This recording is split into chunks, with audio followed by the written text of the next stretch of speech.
Terima kasih saudara Anda masih bersama kami di Dialog Kompas TV Lampung. Bersama saya Sida Tadia dan juga narasumber saya hari ini, Sultan Salahuddin. Terima kasih Sultan masih di Kompas TV hari ini. Berbicara mengenai industri kreatif, lagi-lagi bahwa kita tadi sudah berbicara sedikit soal anak-anak muda di Lampung gitu ya Sultan. Hari ini sudah mulai bersemangat lah untuk menunjukkan apa sih bakatnya, apa sih keinginannya, passionnya di mana. Kalau misalnya menurut Sultan sendiri, gimana nih perkembangan anak-anak muda di Lampung seperti apa kalau untuk di industri kreatif? Kalau di industri kreatif, perkembangan anak-anak Lampung lumayan pesat boleh dibilang ya. Soalnya gue dari awal tuh nggak pernah ngelihat satu project yang stagnan dari teman-teman kreatif. Mereka selalu cari inovasi baru. Pertama cuman nge-explore diri mereka sendiri, terus mulai pede, mulai present ke orang-orang, mulai nyari apresiasi pengakuan dari masyarakat Lampung. Dan orang-orang Lampung termasuk pemerintah juga mulai ngelirik walaupun masih sedikit bisa dibilang minor kita. Kita tetap punya kegiatan dan pengen selalu terus buat kegiatan-kegiatan baru gitu sih kalau untuk segmen si penggiatnya begitu. Karena kalau untuk anggota dari komunitas Tanah Kreatif Lampung ada berapa? Sekitar 20 orang. Artinya 20 orang. ketika kalian berkumpul, apakah pada saat kumpul itu semuanya juga menyulam buat ini atau gimana? Oh enggak, kalau Tanah Kreatif Lampung kan kita semua kerjaan tangan sih, semua yang bisa kita kerjain sekreatif mungkin. Artinya sudah ada banyak karya dong ya? Kalau karya udah lumayan banyak. Kita juga ada bikin merchandise gelang, habis itu gantungan kunci segala macam kayak gitu.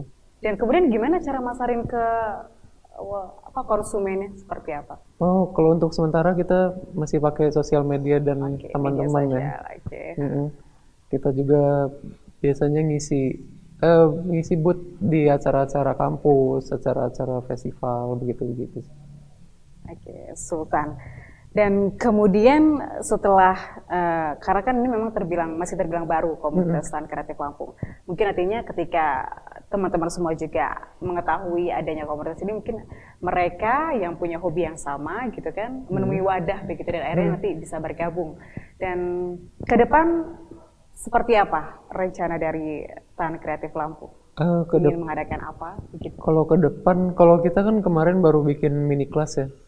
Mini kelas kita pertama di tahun ini dan pertama juga buat Tanah Kreatif Lampung itu rencananya pengen kita terusin. Jadi per bulan kita selalu bikin mini kelas. Selain kita edukasi, kita juga ngenalin value yang dari hal-hal yang kita buat ini, kita punya nilai lebih loh. Bukan cuman kita iseng-iseng nusuk-nusuk jarum tiba-tiba jadi begini begitu. Ini kita punya nilai lebih. Dan mereka harus tahu ini punya harga begitu. Dan kedepannya mungkin untuk general ya, untuk komunitas pengennya diperluas lagi ruang-ruang alternatif untuk teman-teman kreatif, karena memang di Lampung belum ada yang benar-benar akademik atau resmi gitu, ruang-ruang resmi untuk teman-teman kreatif. Kepengennya kedepannya banyak lagi, berkembang lagi, tumbuh benih-benih baru untuk teman-teman komunitas. Dan ini terbuka untuk siapapun ya? Iya, ini terbuka untuk siapapun. Kita berkembang bersama, kita tumbuh bersama kalau untuk anak-anak komunitas gitu. Dan biasanya kalau misalnya, ini kan kita buka kelas, istilahnya kelas kursus lah ya, untuk orang-orang yang ingin bergabung, terus kemudian ingin juga bisa begitu, biasanya apa yang diberikan pada saat kursus tersebut? Tekniknya mungkin? Iya, biasanya kalau kita kita umumin dengan teknik yang bakal kita ajarin. Misalnya kita mau ngajarin basic sulam gitu, nanti kita terangin dulu di awal di pengumumannya atau di flyernya kita terangin ini pelatihan ini, mini kelas ini untuk ngajarin basic.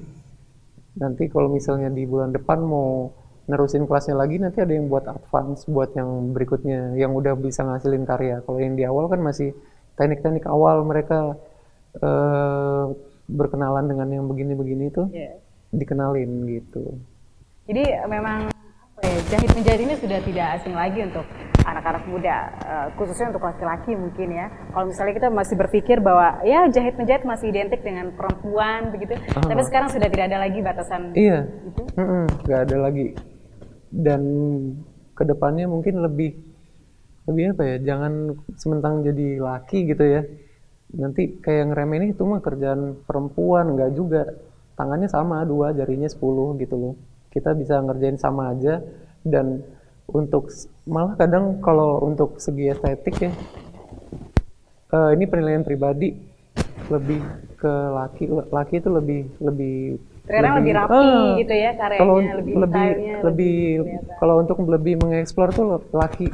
Kalau untuk cewek kan biasanya dia yang telaten, pelan-pelan, hasilnya cuma sedikit tapi padat, bagus begitu. Kalau laki biasanya eksplor kemana-mana, tiba-tiba nemuin hal-hal baru tuh. Dan kalian biasanya dapat ide untuk gambar itu dari mana sih? Kita dari teman-teman di luar kota ya biasanya, atau dari pengaruh kita banyak dari luar kota dan sosial media sih begitu. Dan sejauh ini mungkin kalau misalnya mau memesan gitu atau kita mau request bisa kemana? Oh kalau mau request di follow dulu. Di follow dulu ya. @tangankreatif_lpg itu cari aja di Instagram. Ntar di situ lengkap kontaknya ada semua. Oke. Berarti bagi teman-teman semua di luar sana yang mungkin nanti berniat ingin gabung atau ingin mesen gitu kan dengan apapun requestnya tetap bisa ya? Iya gitu, kita Sultan, terbuka banget lah pokoknya. Asal ngubungin jangan tengah malam aja. Ya, baik saudara, itulah tadi perbincangan dengan Sultan Salahuddin, salah satu anggota dari Tangan Kreatif Lampung.